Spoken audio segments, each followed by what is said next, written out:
കാര്യമോ കഷ്ടമല്ലേ? അതെ. ആഴ്ചയിൽ ഒരു ദിവസം ഉപവാസം നല്ലതാണെന്ന് ഗാന്ധിജി പോലും പറഞ്ഞിട്ടുണ്ട്. ഇന്ന് നമുക്ക് ഉപവസിക്കാം. കമലയിടത്ത് ഉപവസിച്ചോ? എന്റെ കാര്യം ഞാൻ നോക്കിക്കോളാം.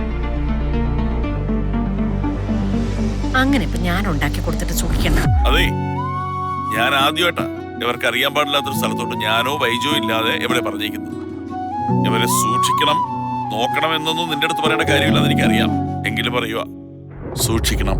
അച്ഛൻ അച്ഛന്റെ പോക്ക് മാത്രം ശ്രദ്ധിച്ചാ മതി.